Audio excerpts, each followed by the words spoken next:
नमस्कार बच्चों। 120 degree mode VSI के स्टेप 4 का भी हम कैलकुलेशन करेंगे।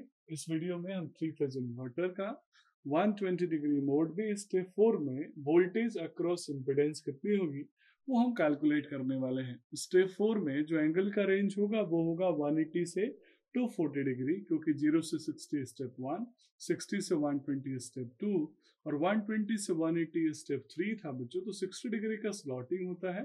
तो 180 से 240 स्टेप 4 है, जिसमें हमने दो थारिस्टर्स को ट्रिगर किया है, थारिस्टर्स नंबर 3 एंड थारिस्टर्स नंबर 4। तो जो थारिस्टर 3 और 4 है वो टर्न ऑन है, ट्रिगर्ड है यहाँ पे। तो देखिएगा इन दोनों को मैंने क्लोज किया है, बाकी थारिस्टर्स जो है वो ओपन है, मीन्स 1, 6, 5 एंड 2 ऑफ है।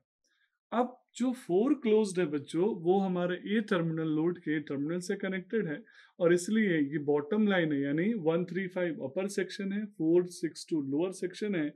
तो ए नीचे की तरफ होगा, इसीलिए मैंने ए को नीचे की तरफ शो किया है इक्विवेलेंट सर्किट डायग्राम में। 3 और 6 में बच्चों जो बी है वो 3 से कनेक्टेड है, तो बी को मैंने ऊपर रिप्रेजेंट किया, जो कि इम्पिडेंस यानी लोड इम्पिडेंस जिसकी रेसिस्टेंस वैल्यू आर है उससे कनेक्टेड है।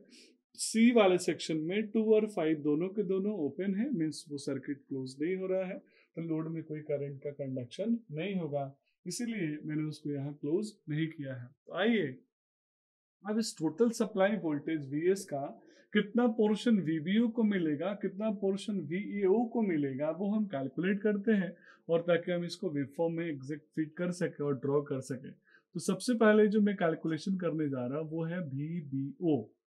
VBO का वैल्यू कैसे कैलकुलेट करेंगे बच्चों? सबसे पहला क्वेश्चन, किसको बांटना है, टोटल वोल्टेज कितना है, Vs।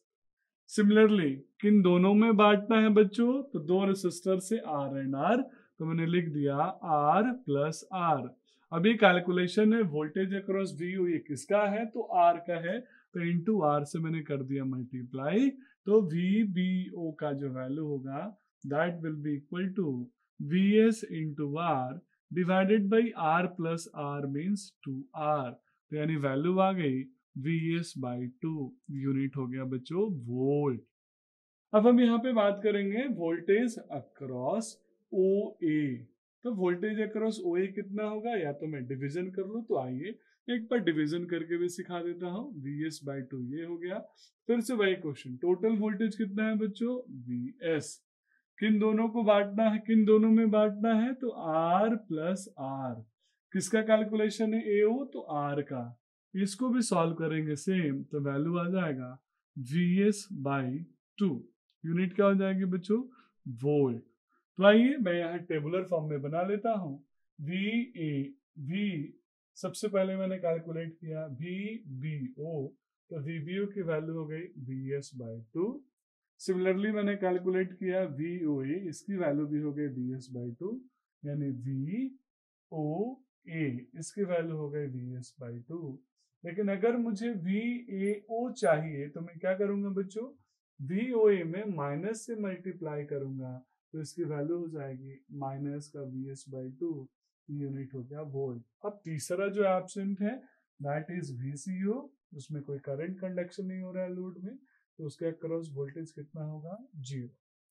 तो इस तरीके से बच्चों स्टेप 4 में मैंने 180 से 240 के रेंज में जब थारिस्टर 3 और 4 कंडक्ट कर रहे थे, तो हमने कैलकुलेट करके देख लिया VAO, VBO और VCO की वैल्यू कितनी होगी। अब इन सभी को मिलाएंगे बच्चों। मिलाने के बाद 0 से लेकर 240 के बीच में एक सीक्वेंस बनेगा। इन सभी इंडिविजुअल कैलकुलेशंस को हम उसमें फिट करेंगे, और वहां से हम VAO, VBO, VCO और VAB, VBC और VCA तीनों का वोल्टेज कैलकुलेशन और करंट का कैलकुलेशन करेंगे। That's all about this video. Thank you so much.